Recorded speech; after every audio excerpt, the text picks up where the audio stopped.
కొడుకుల్లారా బాగున్నారా? బంగారు తల్లులు బాగున్నారా? జాగ్రత్తగా అమ్మ బాగుండండి, నేను బాగానే ఉంటాను. జాగ్రత్త అమ్మ. ఒక మాట చెప్తాను, వింటారా? ఏంటంటే మనకు మినపగుళ్ళు గొప్పకుని లేవనుకో, అయ్యో మినపగుళ్ళు లేవు అని కంగారు పడక్కర్లా. మినపగుళ్ళు లేకపోయినా కానీ మనం చేసుకోవచ్చు. నేను చెప్తాను ఇప్పుడు ఏంటంటే బన్ను రొట్టి, బన్ను దోశ అంటారు దాన్ని. అంటే మినపగుళ్ళు లేకోకుండా బన్ను దోశ నేను తయారు చేస్తాను, మీరు చూడండి. ఇవ్వండి, ఈ కప్పుడు బియ్యం తీసుకున్నా. ఈ కప్పుడు మనకి ఎన్ని కావాలంటే అన్ని తీసుకోవచ్చు, మన ఇంట్లో ఎన్ని పడతాయి అన్ని. ఈ కప్పుడు తీసుకున్నాను అనమాట నేను.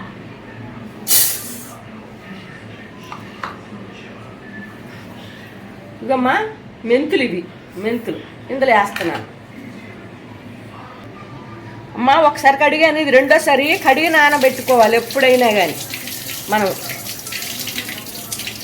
ఇదిగమ్మా ఇప్పుడు మంచినీళ్ళు పోసి శుభ్రంగా నానబెట్టుకుంటున్నాను. ఒకసారి చూడండి, మీరు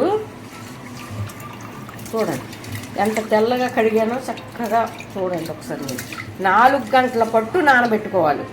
కొంచెం 4 గంటలు నానబెట్టండి, తర్వాత చూపిస్తాను నేను. 4 గంటల తర్వాత నేను చూపిస్తాను. మినప్పప్పు లేకోకుండా, మినప్పప్పు కంటే బాగుంటుంది అనమాట ఇది. ఎంత బాగుంటుంది అంటే మెత్తగా పట్టుకుంటూ దూదులాగా ఉంటుంది. అది చూస్తారు, మీరే చూస్తే మీరే చెప్తారు కానీ.